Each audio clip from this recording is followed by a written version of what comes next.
Entonces a eso se refieren las tres líneas que están ahí. Empezamos la unidad, el nombre de la unidad y esa última no palabra se refiere un poco a la obra de propósito.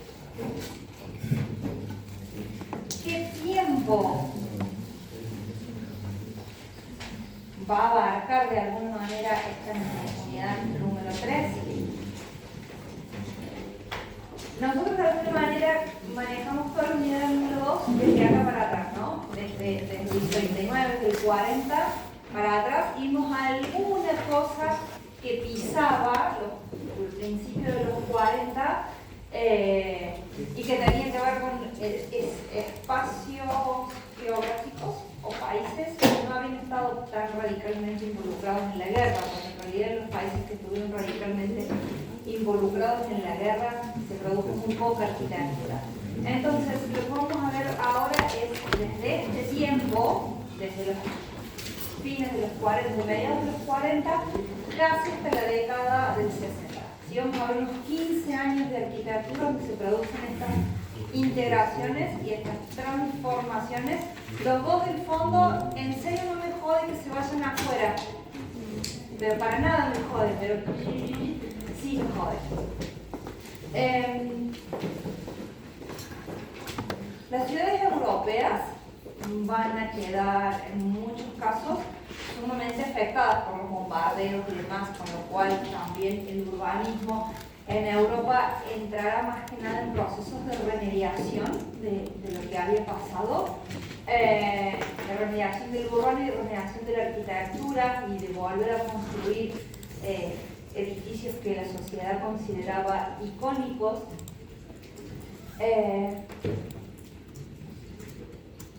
Segunda cosa que va a suceder y que tiene que ver con estas cosas que vemos por acá, va a quedar una enorme cantidad de industria ociosa, ¿no? Todo lo que se llama la industria bélica, que principalmente está ligada a la metalmecánica, va a quedar ociosa. Entonces se van a reconvertir muchas de esas industrias en productores o en fabricantes de o materiales para la construcción, ¿sí? Acero y demás, mejorar las producciones de los materiales de construcción, o muchos van a terminar construyendo lo que va a ser como casi un boom a partir de este momento, que son los electrodomésticos y demás, que no eran lo habitual en las casas. O sea, la tecnificación de lo doméstico, ¿no? de la vivienda. ¿Qué otra cosa va a tener que ver con a lo mejor con estas otras dos fotos? El espíritu de los ganadores y el espíritu de los vencidos. Más allá del espíritu de cualquiera de los dos, de cómo se han terminado sintiendo, la gente va a quedar profundamente afectada por lo que pasó. Y vamos a ver algunas obras hoy que incluso van a tener que ver con que las personas van a empezar búsquedas personales que a lo mejor no lo hubieran hecho si no hubieran pasado por la guerra, si no hubieran visto los horrores de la guerra. Entonces vamos a ver cómo, de alguna manera, una nueva búsqueda hacia lo espiritual y en algunos casos hacia lo religioso, específicamente, ¿sí? Entonces todo eso es un clima que tiene que ver con la posguerra, ¿no? O sea, desde distintos aspectos, ya sea, como dije, desde lo técnico o ya sea desde las personas que allí participaron y demás, una reconversión de las comunicaciones tanto las comunicaciones físicas de teléfonos y demás, como de las formas de moverse de las personas, del transporte y demás. Entonces, eso es un poco el escenario. No quiero hacer media hora de contexto, pero es como para que podamos entender algunas cosas que vamos a ver a continuación. Entonces vamos a centrar la mirada casi en la obra de Le Corbusier. Y este es el libro que tienen ustedes disponible, de William Curtis, y yo me robé dos frases del libro que están al principio de los capítulos que empiezan a hablar de este tiempo, y dice: cualquiera que fuesen los nuevos significados que pudiesen buscarse, las funciones que pudiesen necesitar atención, o las tradiciones regionales que pudiesen precisar respeto, La transformación solo podía llevarse a cabo sobre la base del movimiento moderno anterior o bien como reaccionario. ¿Qué dice? Cualquier cambio en el lenguaje, que allí es donde radican los significados de la arquitectura, ¿no? Cualquier cambio en el lenguaje, cualquier función nueva o cualquier cambio en las funciones de la arquitectura en este tiempo, o hay algo que es sumamente significativo, o las tradiciones regionales que pudiesen precisar respeto. ¿Se acuerdan que habíamos hablado de un estilo internacional hasta ahora, ¿no? De una cosa que tenía que ver con lo global. Urge va a decir, en este tiempo empieza una búsqueda o una atención a las tradiciones regionales, o un respeto. Solo podían llevarse, la nueva arquitectura solo podía ser o a partir de pararse desde el movimiento internacional o reaccionando, o continuando. Entonces ahí vamos a ver lo que decíamos, integración o transformación, o integrando todo más estas cosas que estaban acá, o reaccionando, ¿no? O transformándolo.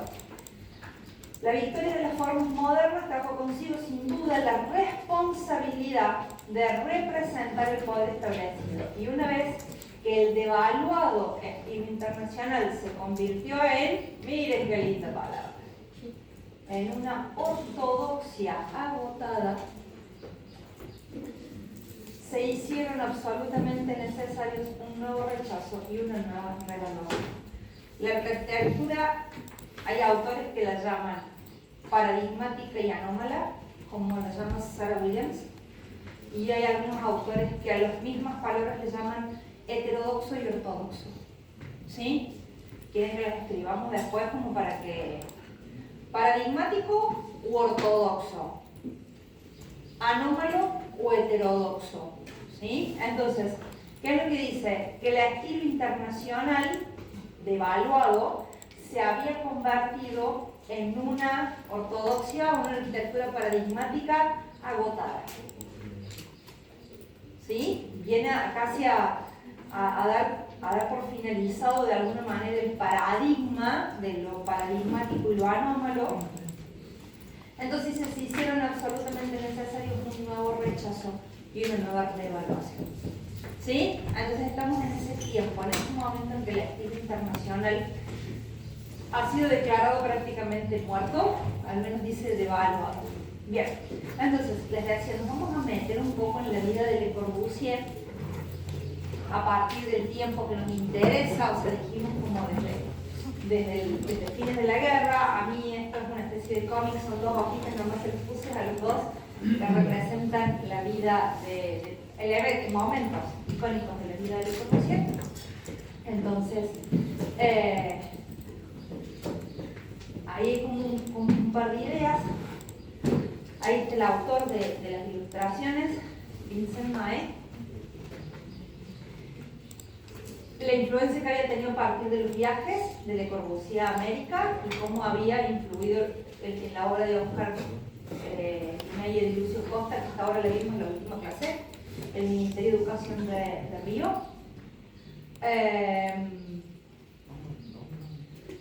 Alrededor del 40 prácticamente se exilia, ¿sí? Se interna en una zona de los Pirineos y demás durante la guerra. O sea, él se va de las ciudades, se va como al campo, a las montañas.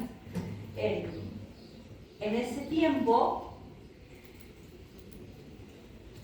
y acá está el problema con Le Corbusier. La escribe su mamá, una carta, donde dice: si el mercado es sincero, Hitler puede coronar su vida con una obra grandiosa, la organización de Europa. Esto va a hacer que Le Corbusier, se lo escribe a su madre, pero esto es claro pensamiento, un apoyo a las ideas de Hitler que van a vincularlo directamente al régimen nazista y que va a hacer que sea uno de los elementos que va a terminar de devaluar la figura de Le Corbusier también, ¿no? O sea, luego de que pierda la guerra y aparte adhiriendo, ¿no?, a algunos de los conceptos de Hitler, que estaba avalando todo lo que estaba pasando con el genocidio de los judíos y demás, esto va a hacer que Le Corbusier no quede bien parado en Europa y que Le Corbusier va a tener que empezar a ver dónde se metía. De todas formas, cuando termine la guerra, Le Corbusier tenía más de 60 años. ¿Sí? ¿Se acuerdan cuando veíamos los últimos Siam, que dijimos, cuando los Siam se vuelven en inglés, que dijimos Le Corbusier ya estaba grande, no sabía hablar en inglés y demás, entonces en ese tiempo que son los Siam después de la guerra. A partir del 43 empieza una exploración sobre el modulor. ¿Sí? Ya lo vamos a hacer, eso no lo voy a abrir acá porque lo vamos a ver como con más detalle, pero es una búsqueda no sobre las medidas, sino sobre las proporciones. ¿Sí? Esa es la frasecita o la palabrita que está ahí como clave. A partir del 47, por ahí alrededor de mediados del siglo XX, va a empezar a desarrollar esta idea que son las unidades habitacionales, y a partir de eso va a conseguir construir algunas de estas unidades habitacionales, que ya las vamos a ver. Esta obra también la vamos a ver. En los 50 empieza a trabajar en la capilla de Ronchamp. En el 51 participa en la construcción de la UNESCO en París y demás. ¿Sí? Y ya por acá vamos a ir viendo, nosotros nos vamos a ir a otra parte de la vida de Le Corbusier que se desarrolló fuera de estos escenarios, entonces nos vamos a ir a la India a ver lo que hizo Le Corbusier en la India. Esta obra sí la vamos a ver, que es el convento de la Tourette. Lo de la India, ¿sí? Vamos a ver qué hizo con esta inmadura. Les decía hace un ratito que la preocupación de Le Corbusier había empezado a principios de los 40, tal vez en ese tiempo en que él estaba exiliado, autoexiliado, digamos, en las montañas y demás. Empieza una preocupación a partir de que había estado en América del Norte también, su propia realidad europea. Lo primero que va a detectar es la incompatibilidad de los sistemas de medidas. El francés, ¿en qué proyecta? En centímetros. Como hacemos nosotros, unidad métrica es el metro, patrón, el centímetro, que está establecido a partir, lo establecieron los mismos franceses a partir de, no sé, la división de no sé qué por un meridiano que pasa por no sé qué lugar de Francia. ¿Sí? El metro es una medida que está derivada de una partición astronómica, de un meridiano que pasa por territorio francés. Los ingleses y por ende los estadounidenses, ¿en qué miden? Pulgadas, pies y demás, ¿no? Entonces, lo que él plantea es decir, lo que él dice es cómo hacer compatibles un plano o alguna obra para que pueda ser ejecutada en cualquiera de los dos lugares. Empieza a pensar en eso principalmente. ¿Qué no estaba esa herramienta hermosa del CAD que uno va, le cambia la unidad y el plano lo puede imprimir acotado en centímetros? ¿No? Va, toca uno ahora y cambia todo automáticamente. ¿Es así? Bien, en esa época no. Y si yo iba a mandar un plano a otro lado, tenía que sentarse con una calculadora, transformar todo, acotarlo y buscarlo nuevo, ¿no? Entonces él pensaba en eso. Y empieza toda una exploración que tiene que ver también con su reflexión sobre esto, sobre el hombre como medida de la arquitectura, sobre su estudio sobre la historia, sobre su estudio sobre el Renacimiento, sobre el estudio, no sé, ¿se acuerdan que habíamos hablado ya de que él era un admirador de la perfección de la arquitectura griega? El rectángulo áureo, la serie de Fibonacci, y todas estas formas matemáticas que hablaban de la perfección o de números de oro, números perfectos. Entonces ahí andaba pensando todo eso y de alguna manera vamos a ver cómo va a llegar en esa reflexión a este módulo. Va a contar con la asistencia de algunos de los arquitectos que trabajaban con él para ir definiendo y va a publicar lo va a publicar por primera vez en el 46 y después va a hacer unas correcciones porque había unos milímetros que no le coincidían y va a publicarlo nuevamente en el 53, ya corregido el módulo 2. ¿Para dónde le va la cabeza? Primero empieza a trabajar con un nombre, que podría ser este o podría ser el mismo módulo, que medía 1,76. ¿Quién medía 1,76? Él. El mismo medía 1,76. Y se consideraba el hombre, no se olviden, estamos hablando de un señor con mucho ego, ¿no? O sea que él se consideraba que entonces él representaba el promedio de Francia, de la altura de Francia. Cuando fue a Estados Unidos, resulta que los norteamericanos eran de altura promedio mucho más altos. Y entonces, ¿cómo vamos a hacer que este hombre promedio, a partir del cual quería establecer un sistema de medidas, fuera la media del europeo? Entonces, uno de sus colaboradores, con una calculadora en mano, le dice, mira, 1,83 de altura equivale justo, se encuentran las dos medidas con 6 pies. Hay una coincidencia entre 1,83, que estaba más cerca del promedio de los estadounidenses, con esta otra medida en pies. Entonces, a partir de ese encuentro de las dos medidas o de la nueva idea de un hombre patrón de 1,83 m, empiezan todas las exploraciones geométricas y matemáticas, ¿sí? Por eso un poco la historia y el sentido que tiene esto. ¿Y qué otra cosa va a pensar?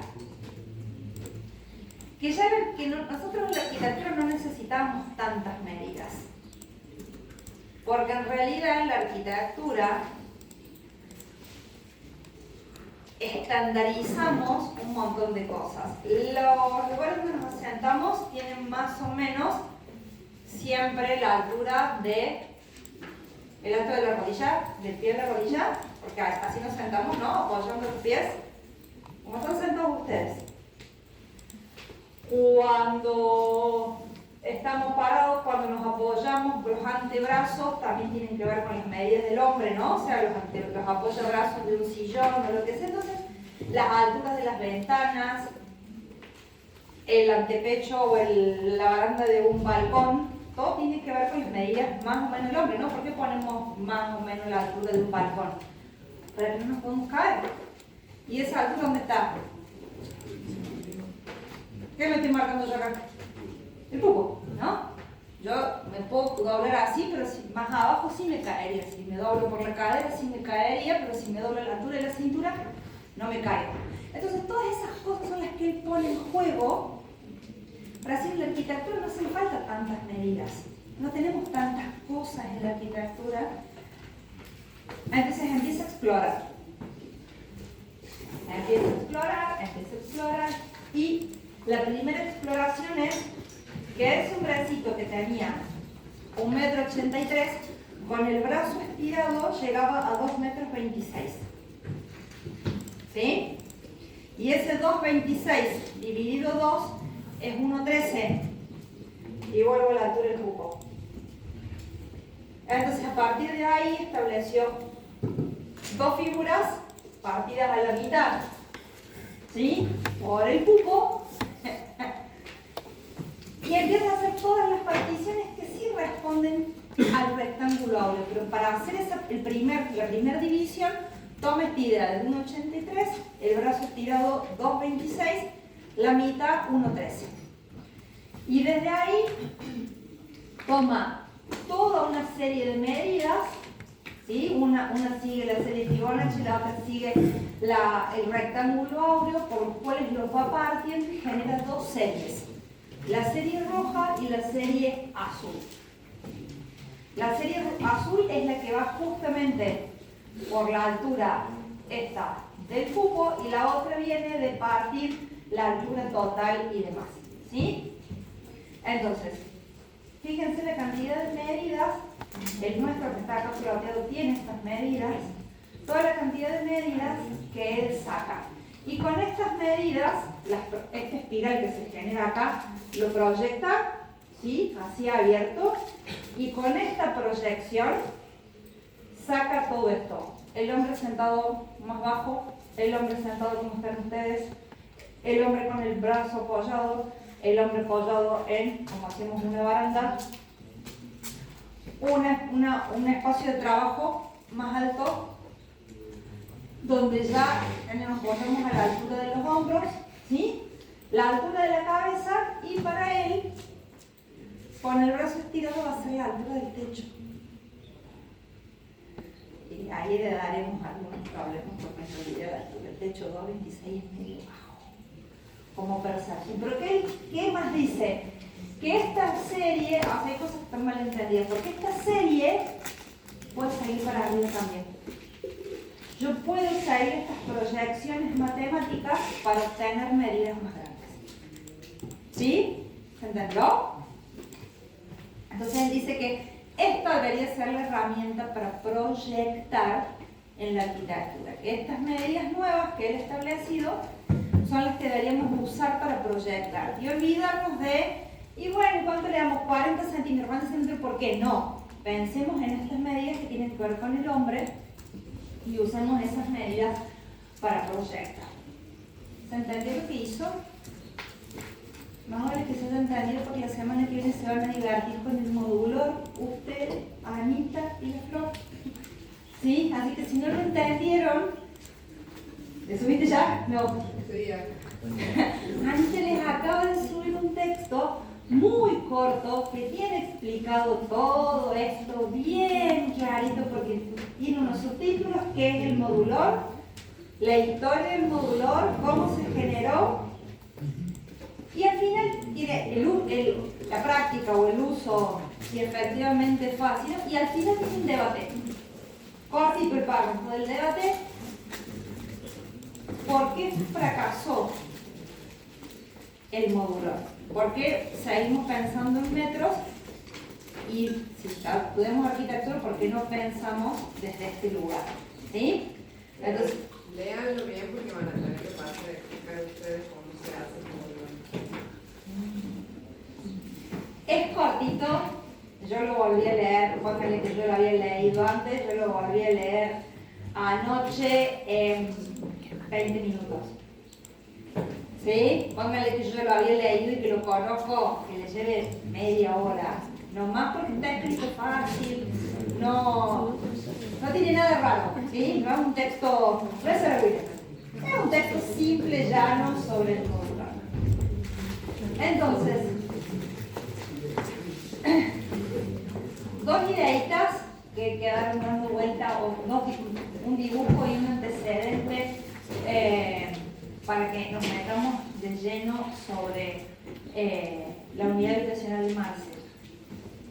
Este es un dibujo del mismo Le Corbusier, donde él sigue preocupado por la condición de la ciudad europea,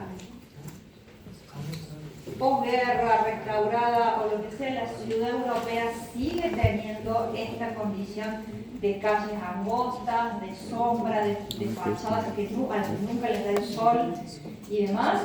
Y lo que plantean en todo caso, fíjense, pon nombrecitos acá abajo, gente que de alguna manera vive también en esa condición de lugar con pocas condiciones de salubridad, muy oscuro, húmedo y demás.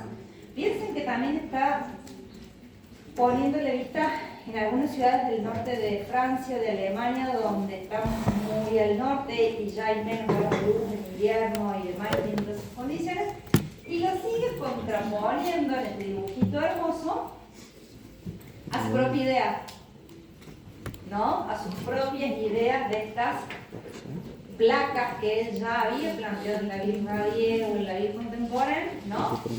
Nada más que acá en vez de hacer esas que eran las redén, digamos así como en zigzag, con unas placas aisladas, sigue creyendo en que el paisaje tiene que tener continuidad, que el edificio tiene que posar, pero que el paisaje tiene que continuar, o el verde tiene que continuar, que esta forma de ocupación del suelo para él no es válida.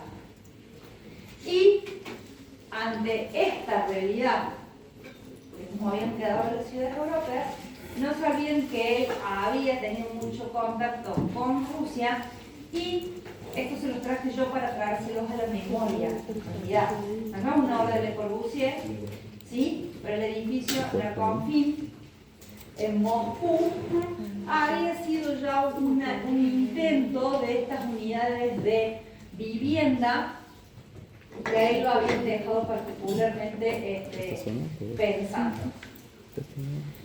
De esa forma, con todo eso, sumó el módulo, la exploración sobre el módulo, su búsqueda de unas proporciones antrópicas para proyectar la arquitectura, seguir firme en la tesitura de que los edificios tenían que estar exentos para mejorar las condiciones de iluminación y de ventilación de las diferentes obras. Y algunas ciudades que habían quedado en estados realmente de cuasi destrucción después de la guerra, consigue el apoyo del Ministerio de Reconstrucción y Planificación Urbana del Estado francés para desarrollar una unidad habitacional que el primer prototipo o el primer de los edificios se va a construir en Marsella, ¿sí? La ciudad del sur de Francia, sobre el Mediterráneo, bastante bombardeada, bastante atacada durante la Segunda Guerra Mundial, y entonces consigue por primera vez, después de todo lo que le costó Le Corbusier, consigue que el Estado francés lo contrate para hacer una obra. Él va a plantear esta enorme unidad en la que, ahí vamos a ver un videíto después, pero se las explico como con este gráfico en 2 minutos. Él no deja de lado ninguno de sus 5 postulados. ¿Vieron lo que decía recién William Curtis? ¿Desde dónde va a partir esta transformación? Desde la base de lo anterior, ¿no? Él no va a dejar ninguno de los 5 puntos. Le va a agregar cosas que ahora considera indispensables, pero no pierde ninguno. O sea que los vamos a ir identificando de todas formas a los 5 puntos, ¿sí? Entonces, lo primero que vamos a ver es planta libre. ¿Cuál va a ser la diferencia? Va a haber pilotis, vamos a mostrarles un ejemplo, pero en vez de ser esos palillitos sobre los cuales apoyaba sus obras, se van a convertir en estos bloques macizos de hormigón armado. ¿Sí? Esa es la primera transformación. El pilote sigue existiendo, ha cambiado la expresión, ha cambiado la magnitud en la forma que se expresa. La planta libre sigue estando como concepto. Hay una cantidad de elementos estructurales que después me permiten a mí comparticionar como yo quiera toda la planta, ¿sí? Particionar la planta como yo quiera, y él lo va a conseguir de esta manera, generando un pasillo en medio, y después ven que está como clarito una serie de líneas, son los tabiques que él va a ir usando adentro para ir generando los distintos departamentos, ¿sí? Pero si uno mira la planta como tal, es una planta libre. Las unidades de los departamentos, como él sigue en esta idea de lo que hacemos, que el 226 es bajo, para los espacios diurnos o los espacios sociales de la casa, él va a generar doble altura. Entonces, me vengo para acá un minuto. Ya vamos a ver en el videito cómo se encastra esto. Lo que él va a hacer, este rojo es un departamento. ¿Sí? La parte social del departamento está en la doble altura. Y la parte nocturna y demás está en la parte que no necesita tanta altura. ¿Está bien? El otro departamento, el que sigue en el nivel superior, se inserta al revés. Se encastran como dos bloques. Y acá en medio queda el pasillo por el cual se accede a las dos unidades. ¿Sí? ¿Se entiende? Va a generar una cantidad de niveles de esta forma y va a llegar después a un piso intermedio donde va a poner diferentes servicios y diferentes cosas. ¿Sí? De esa forma va a ir armando, que es este nivel que se ve diferente acá, como el medio. Ahí vamos a ver dónde empiezan estos departamentos. Cuando llegue arriba, va a volver al principio de la terraza jardín. ¿Sí? Nada más, bueno, le va a incorporar más elementos plásticos, le va a dar un uso, un gimnasio. Imagínense el tamaño que tiene el edificio. Cami, esto te va a gustar a vos. Que el perímetro tiene el largo de una pista de atletismo. Pero poder salir a correr arriba en la terraza. ¿Sí? Se dan cuenta el tamaño que tiene el edificio. Bien. La fachada también es una fachada libre.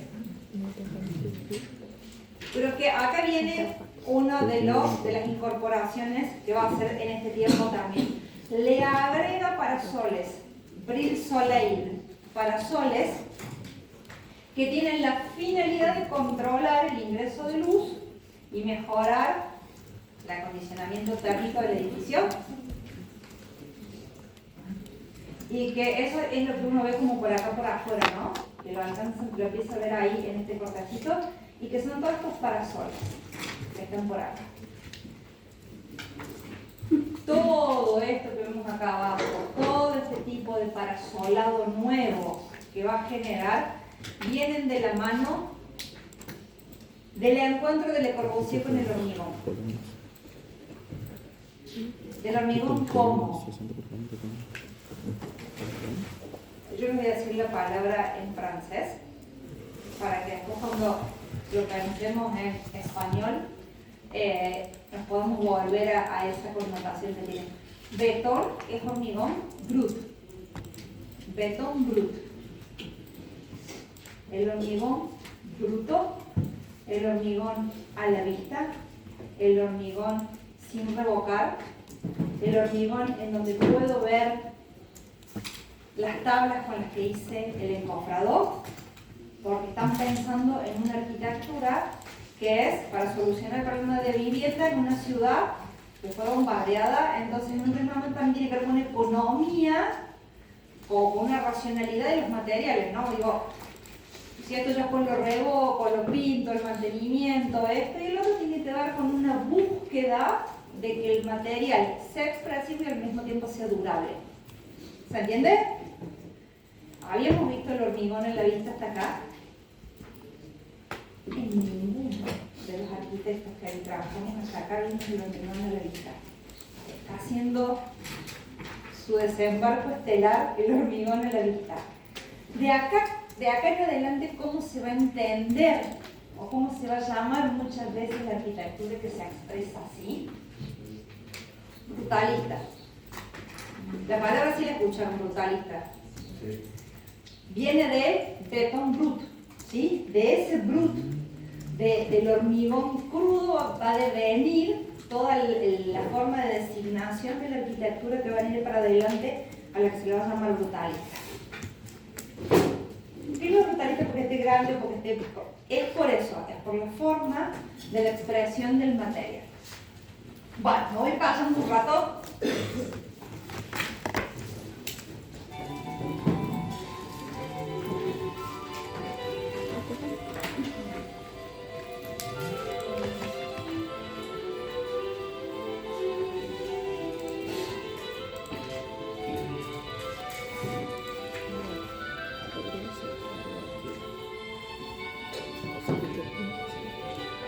Una familia de dos hijos,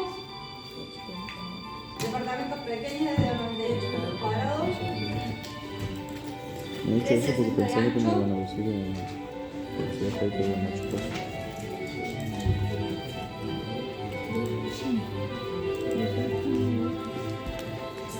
te hace más firme.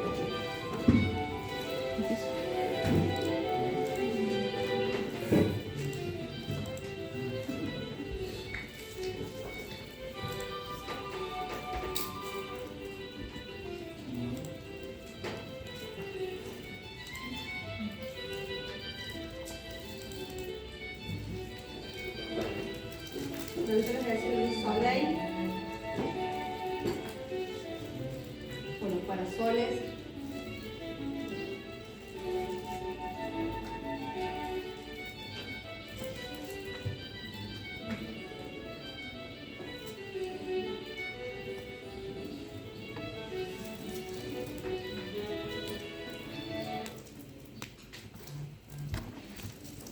Ahí sigo yo.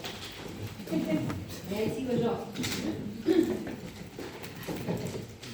Entonces, ahí os muestro un par de imágenes más de cómo se ve el edificio. Tiene entonces este tratamiento que decíamos de Brie Soleil. Si prendo el micrófono, una de esas mejora. Ahí va. Listo. Entonces, les decía lo del tratamiento de este parasolado que también es de hormigón. El cuerpo desde el cual se accede, este es el único cuerpo que toca piso, que es de donde se accede a los diferentes niveles, ¿no? Por eso está como la diferenciación de las cajas de circulación. Este visual se acaba llegando al final del volumen y demás, y esto es lo que pasaba. ¿Qué hay acá al medio? En este me olvidé de ampliárselos un poco. Piensen que hay muchísimos departamentos. Entonces, el que piensa acá al medio, ¿dónde va a ir toda esta gente cuando tenga que ir a comprar algo? ¿Dónde va a ir esta gente si quiere? Piensen que no había los delivery y las cosas que hay. Entonces él pone en ese nivel un restaurante, ¿sí? Para que la gente pueda comer o ir a comprar comida o lo que sea. Farmacia, digamos, todos los servicios que uno puede necesitar, tintorería, todo lo que uno puede necesitar como en la cosa cotidiana, librería para que los chicos compren las cosas para hacer los deberes del colegio, todos esos negocios, él los distribuye en ese nivel que era diferente, en ese único nivel que no quedaba encajado, como lo vimos hace un ratito, el que estaba en gris. Y en la terraza, también pensando en esta forma de vida moderna y que ya después de la Segunda Guerra la mujer participa del mundo del trabajo abiertamente, en la parte de arriba, aparte de instalar la pista de atletismo para el cami y la pileta de natación para el verano y demás, pone una guardería. ¿Sí? Estas cosas que eran empezar a pensar ya.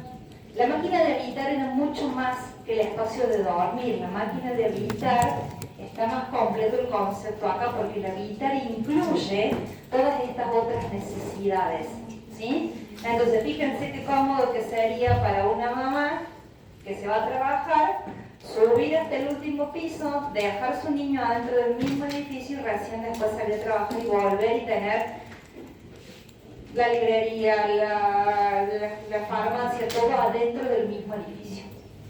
¿Sí? Qué lindo, Anita, ¿no? Anita hizo, como, y eso que la Lola ya está grande. Sí, pero vivía allá lejos. Allá. Cuando se le olvida el domingo la cartulina. Y tenés que salir vos antes de la cartulina. Bueno, nada, de esa forma piensa esta nueva idea de la unidad habitacional de Corbusier. Sí, ahí están los niñitos arriba como... Y empieza a tomar algunos riesgos plásticos. Ya la forma en que modificó la morfología de los pilotis empieza a hablar de algo, ¿no? Los pilotis son troncocónicos, pero inversos. El punto de apoyo en la parte inferior es más chico que en la parte superior, ¿no? O sea, troncocónico inverso de lo que uno se lo imaginaría. Que tenés que llegar con más base al piso, bien.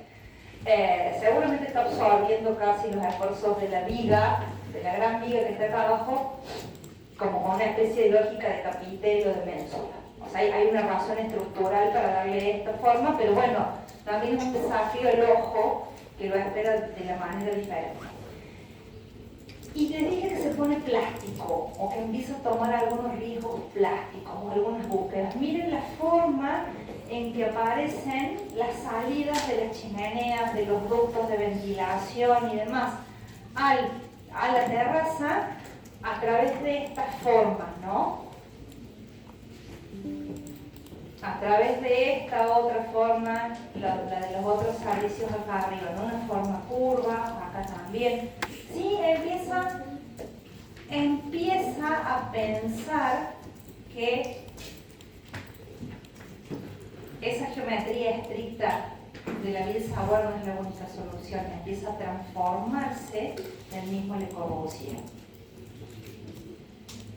¿Qué influye para que Le Corbusier empiece esta búsqueda? Principalmente su actividad pictórica, ¿no? Le Corbusier era pintor y él mismo entra en esas búsquedas en su pintura. Yo no le pongo pintura también porque las clases las tendremos que hacer de unas 83 horas cada tema, pero desde cómo va evolucionando en la pintura es donde más se nota ese cambio en el tema. Después, nada, se tomó el trabajo de imprimir en el hormigón el moldor, ¿sí? Como para que esté presente que todo lo que está dentro del edificio responde a las proporciones de ese hombre que él había planificado, ¿no? Y fíjense acá que estamos abajo, hay 1, 2, 3, 4, o sea, bueno, un elemento mucho más alto y demás. Les decía, los grandes pilotis, la morfología de las escaleras, miren cómo arma prácticamente un helicoide en lo que sería la escalera de emergencia. Hoy no da, te agarra seguridad, esto de escalera no da, como escalera de seguridad no le da el ancho, no le da la capacidad, pero bueno, él ya pensaba en la posibilidad de que en los extremos hubiera estas escaleras que tuvieran que ver con la posibilidad de que si había algún tema en el edificio la gente saliera por afuera, ¿no? O sea, al menos está la preocupación ahí como latente, ¿no? Después vendrán las dimensiones correctas de esto y demás, pero está la preocupación latente y en esa preocupación de no dejarla fuera de ese desarrollo morfológico que busca. Si ustedes ven la municipalidad de la ciudad de Córdoba, no sé, cuando fueron a pasear, se tomaron 3 minutos para ver la municipalidad de Córdoba, que es brutalista, no tenía escalera de emergencia. Y se la pusieron hace unos 10 años, una patada, chicos, porque pusieron una cosa metálica pegoteada al lado, que no dialoga con el edificio, será atender a todas las normas de seguridad. Una falta de respeto con el edificio, con los proyectistas originales. Por eso les digo, acá al menos, aunque en este momento no haya cumplido con lo que hoy entendemos, eso es lo que digo, está la preocupación, está la búsqueda estética de que quede resuelto dentro del mismo edificio. Miren esta otra cosita que aparece por acá, porque esto nos va a dar una pista de lo que va a ser dentro de un rato. ¿No? Un trabajo de calado del hormigón, empezando una exploración también con la luz. Bueno, y ahí está como un poquito más despiezado el departamento y para que lo entiendan cómo es que esto funcionaba. ¿Se entienden mejor así? Acá hay uno solo desde el pasillo. Acá hay el pasillo y están los dos. Ven que este medio nivel en realidad funciona con un balconeo. Si yo llego a este, accedo por acá y después me muevo por adentro del departamento con una circulación interna, con una escalerita interna. En este otro caso es al revés. ¿Cómo se distribuyen funcionalmente a partir del pasillo? Es esto, las cocinas, ¿sí? Y después la proyección del voladizo y los dormitorios, no se olviden que era para una familia que tenía máximo 2 niños, ¿sí? Máximo 4 personas, estaba pensado el departamento. Y como pensaba en todo, y el edificio se construyó íntegramente y se entregaron no con el mobiliario, pero sí con el equipamiento fijo, este dibujito, que es un dibujito de mano de Le Corbusier, tiene pensados los muebles de la cocina a partir del modular. ¿Sí? Él lo que va a hacer acá es pensar los muebles de la cocina a través de las mismas proporciones, ¿no? La altura del apoyo, la altura de dónde va la posibilidad de las cuartitas de las alacenas superiores y demás, todo a partir del modular. Por eso se les puse el dibujito, porque eso es lo que él decía, ¿no? Que una vez que uno tiene el modular, puede proyectar sin necesidad de centímetros. A partir de esas particiones uno puede proyectar directamente.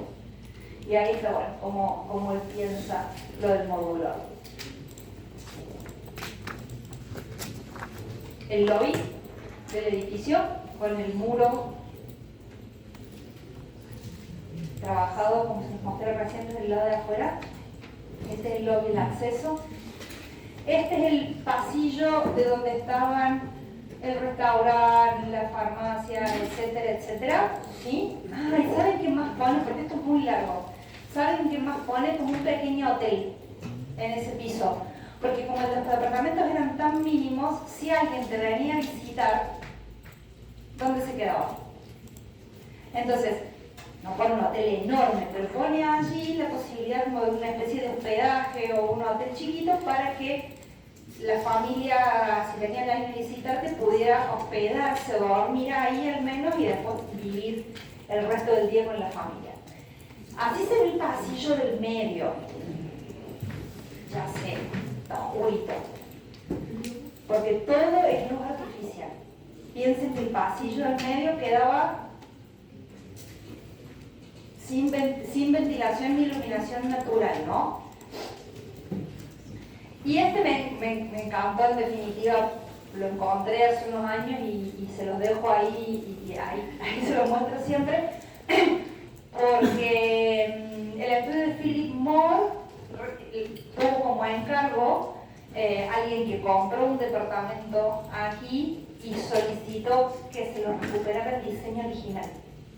Entonces este estudio lo trata, si bien con mobiliario un poco más contemporáneo, trata de recuperar el espíritu original de esos departamentos, que la mayoría están sumamente modificados. Piensen que es una arquitectura que tiene casi 70 años de uso, así que están muy alterados la mayoría de las unidades. Entonces cuando encontré este en una revista digital de arquitectura, dije me lo guardo para poder mostrárselos. En este caso, bueno, la cocina, el espacio del estar, acá queda el comedor, que es este que ustedes ven ahí, están caminando como al revés, lo ven en un sentido y en el otro. El estar, que estaría acá adelante donde estamos, y subiendo el dormitorio, uno de los dormitorios. ¿Sí? No son tampoco espaciosos, ¿no? Para hacer esta especie de puzzle que arma, no son tampoco espaciosos. El proyecto, la idea, el concepto va a ser sumamente exitoso. Y Le Corbusier va a poder construir una serie de estos edificios, en donde van a aparecer algunos variaciones, para decirlo de alguna manera. Este está construido en Recé, en la región de Nantes, en Francia. El comitente, fíjense que acá cambió.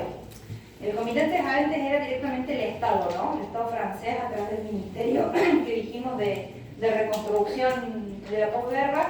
Y en este caso es una comisión de vivienda social. Así que seguramente acá el presupuesto era más ajustado, porque el Estado, Le Corbusier tiene que haber pasado un presupuesto y dijeron sí, firmaron y nada más. Acá estamos hablando casi como una especie de cooperativa de vivienda social o de una comisión de vivienda social. Entonces seguramente el presupuesto que tuvo Le Corbusier no fue tan generoso. Se llama esa cooperativa, esa comisión se llamaba la Casa Familiar.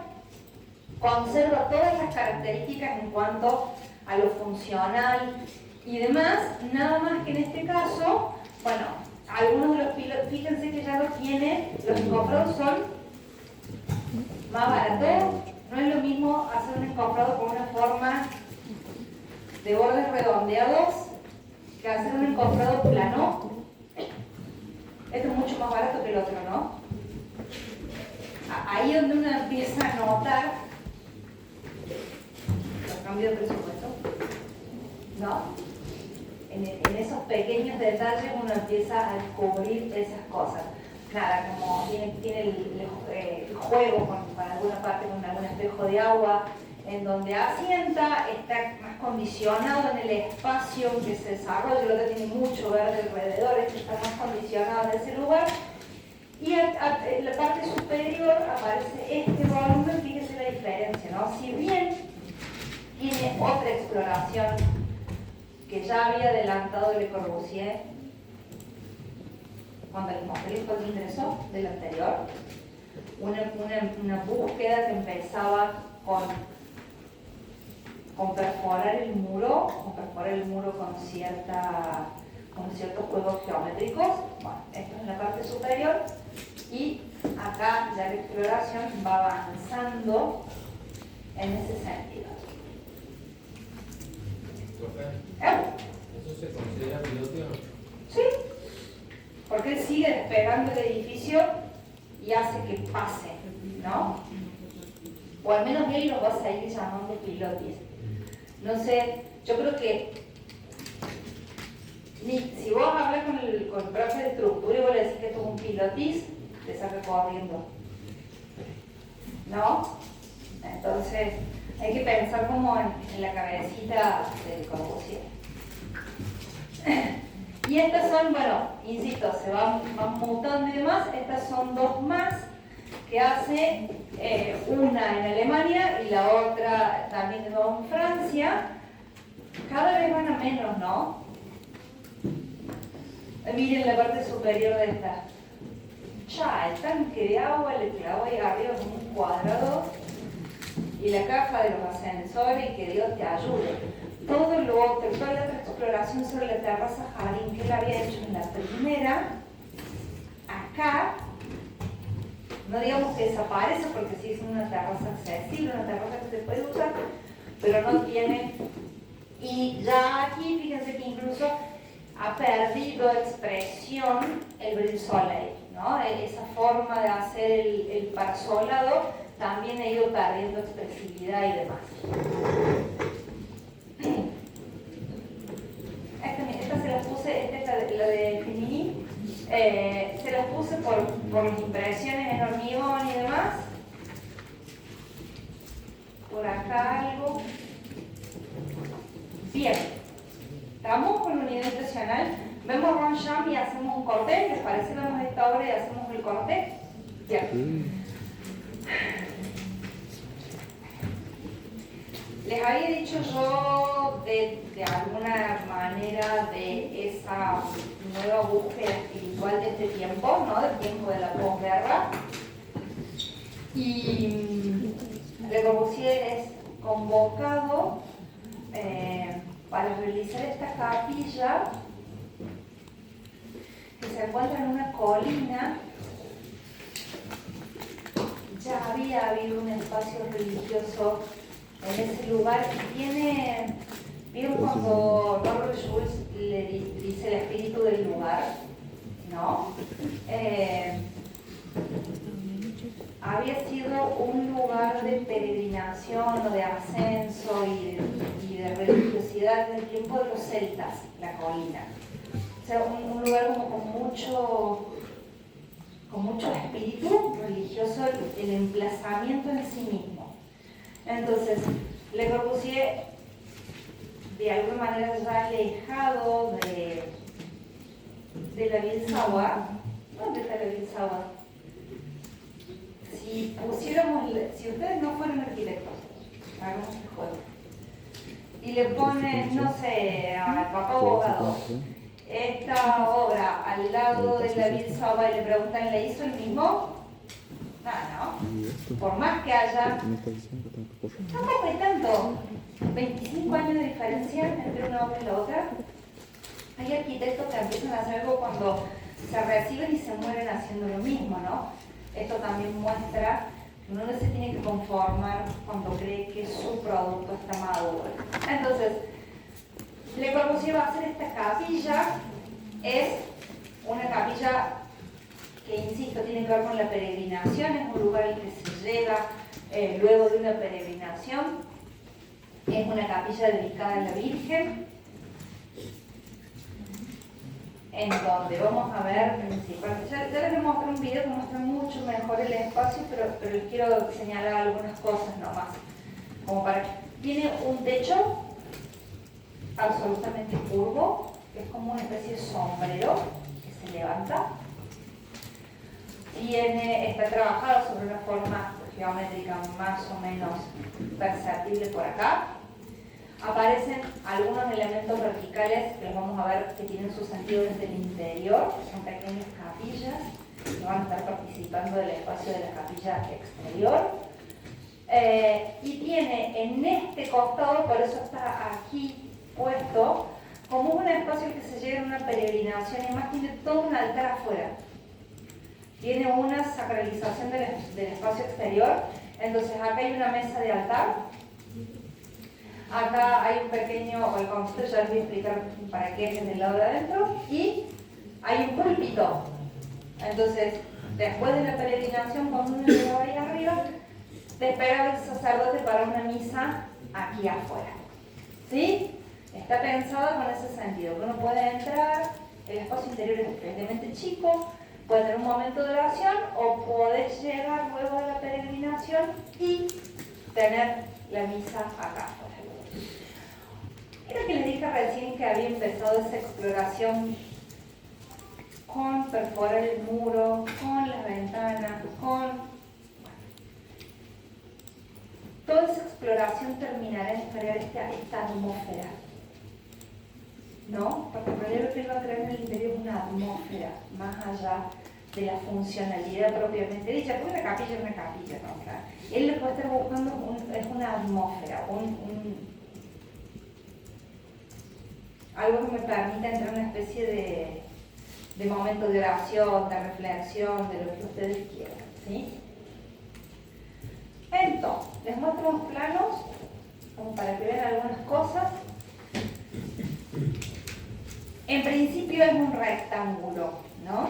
En principio es un rectángulo, por acá. Este muro, que en el interior es el muro del altar, hacia el exterior va a ser el muro que tiene para dar misa para afuera, ¿sí? Entonces, el muro de antes, como si yo considera que es el muro donde está lo sagrado, es el mismo, ¿no? Entonces lo puedo usar para el interior y para el exterior. Y de ese modo, después cuando veamos la figura de la Virgen, se puede dar vuelta para que mire hacia afuera o mire hacia adentro, ¿sí? Dependiendo para dónde esté la oficio. Va a generar una raja de luz al dividirlo a esto acá. Van a aparecer estas capillas que les dije recién, que van a ser estos volúmenes que vamos a ver que sobresalen. Incluso una de ellas va a tener la parte superior del campanario. Y mientras aquí consigue esa idea de espesor, esa idea de masa, a través de la curva, ¿no? O sea, como tiene hacia afuera la sensación de masa porque es una curva, este muro sí es masa, propiamente dicho. Es un enorme muro que es el que va a estar perforado y el que va a permitir todo ese ingreso de luz que vimos recién en esa cuestión. Las capillas van a tener la luz filtrada y por eso las alcanzan a ver acá. Hay una capilla que tiene la luz amarilla, hay otra capilla que tiene la luz roja. Las vamos a ver después en el video. En el muro él establece un patrón por el cual, no es aleatorio, él establece un patrón matemático con el cual hace estos calados en el muro. Es este el muro, por eso tiene esa profundidad, por eso se filtra la luz de esa manera. Y el mismo Le Corbusier va a diseñar y ejecutar los vitrales de cada uno de esas aberturas. por acá aparece esto, lo que hacíamos hace, les decía hace un ratito, lo de la figura de la Virgen, que está en este muro, que se puede dar vuelta para el que esté en la misa desde el exterior. Y algo que está también por acá en este corte es que prácticamente toda esa estructura que ustedes vieron del techo, en realidad son dos losas vacías entre medio para que tenga esa sensación. Parece flotar, parece no tocar el muro, porque lo que va a hacer es ponerle el apoyo en un punto en que no lo veo desde un lado, no lo veo desde el otro. Mi inteligencia es, el muro es ancho, ponerlo en un sitio de una forma que la sensación desde afuera o desde adentro es que ese enorme sombrero flotará, apoyado en algunos puntos estratégicos, ¿sí? Pero parece que flota. ¿Qué otra cosa me dejan ver los planos? Bueno, más o menos eso.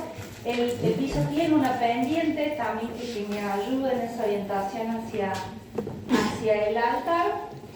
Y esta es la construcción. Acá está lo que yo les decía recién, de dos losas, una arriba y otra abajo.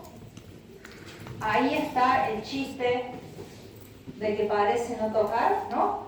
Por acá, como por acá, se va moviendo, porque el sombrero se va modificando. Entonces este corte está justo por un lado que está más cerca. Todo eso es en hormigón, en enorme trabajo de encofrado, los muros son en ladrillo y para dar esta sensación de masa que busco, también hay como una especie de doble muro.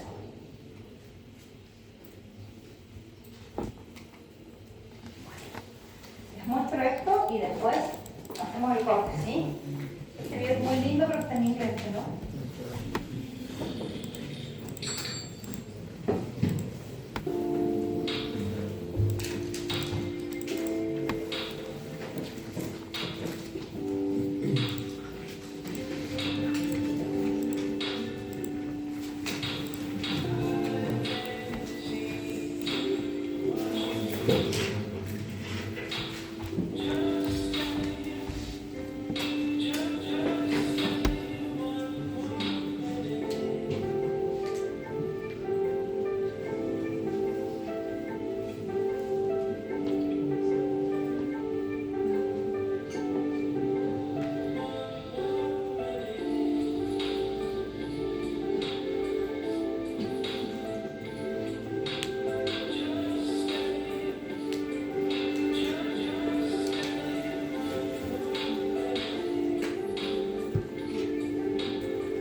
Welcome. I'm really excited to start sharing all these videos with you. It's been a long process. I've been traveling a lot these last months, recording, editing, all the material, but the moment is finally here.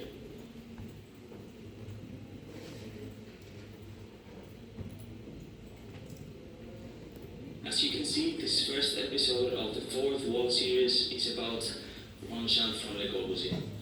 It is a building that I personally adore. It has many of the qualities of the architecture that I like, so I would like to walk you through the building and its concepts. I selected 5 of the main concepts of the building, and what I'll do is explain each one of them as simply as possible.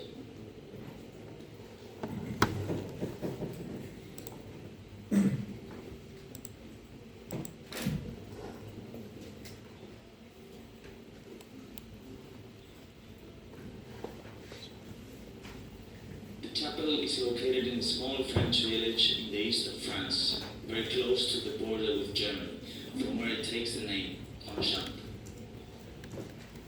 The approaching route to the chapel is from the southeast, and you can only see the full building when you reach it. It is located on the top of a hill, constantly dominating and overseeing the town. This is a quick sketch of the relation between the two. When you are there, you can feel the importance of the location and how it controls all the landscape.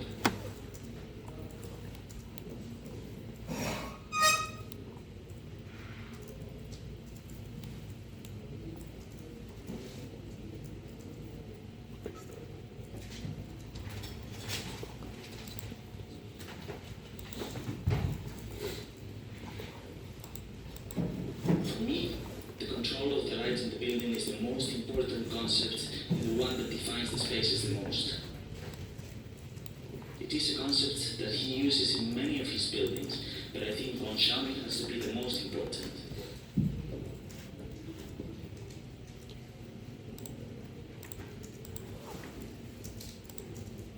He uses a massive wall oriented to the south to control the intense midday light and allows the softer mid-afternoon light get inside the chapel and bathe the space. He also separated the roof from the walls and included louvers on top of the secondary doors.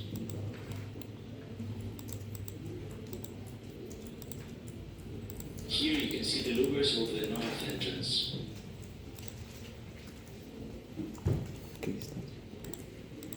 To complete the concept, he uses skylights in the small chapels of the building that bring light from above.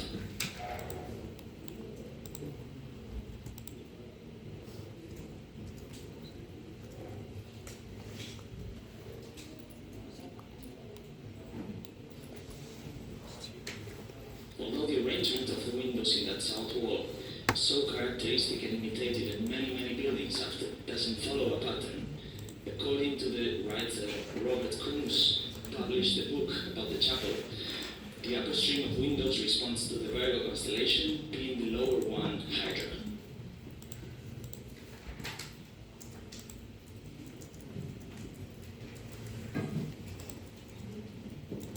Le Corbusier used to say, each of us, according to his own psychology, is controlled by one or more dominant colors. Color is a thing that appears in all his buildings. Bonchamp is no exception. He uses very specific color palettes in all his buildings. The classes in the south wall show different colors, shapes, and proportions, and color the interior of the building when the light goes through them. And in this case, the glasses were painted by himself. The skylights in the three towers that contain the secondary chapels have different colors, white, red, and violet. The interior of one of the three chapels is also painted red. For the main entrance of the building, he used a pivoting door, painted half in blue, half in red, showing the opposite duality of both. He used exactly the same door concept in the Heidi Weber Museum.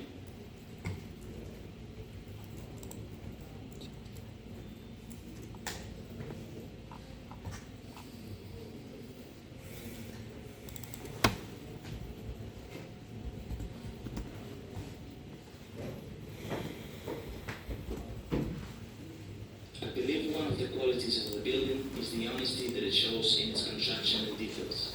It is a very simple building with modest materials and solutions. The floor follows the slope of the site towards the main altar and has a very simple furniture and no decorations.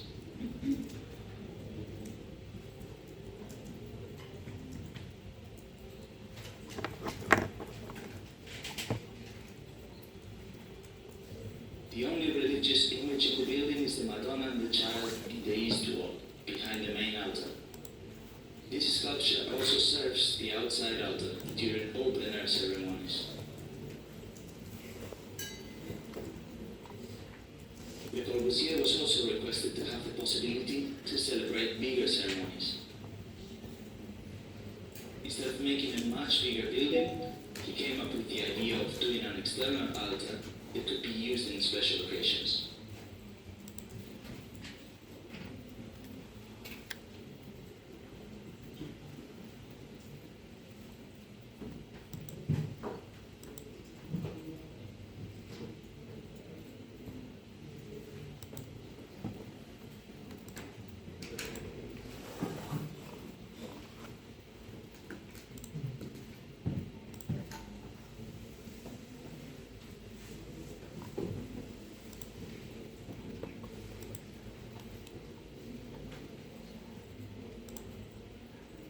last point that I would like to talk to you about the chapel is impossible to avoid the iconic roof. Although he uses concrete in all the building, only the roof has it exposed. It has a very organic shape, showing the concave shape on the inside of the building. According to several theories, it imitates a shell, praying hands, a bird.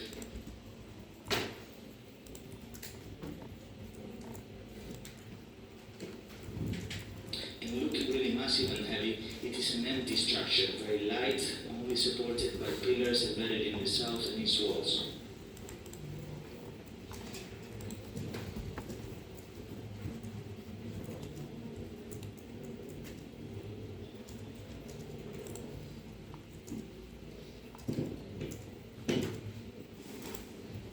Facing west, the horns act as a fountain when it rains.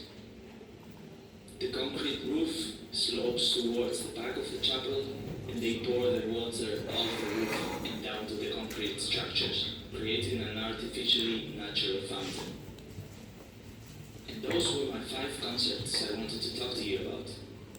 Location, light control, color, honesty, and the roof. Did you miss anything about the chapel? Let me know in the comment section below. There's much more to come, so if you like the video, don't forget to hit the like button and subscribe. I'll see you next week.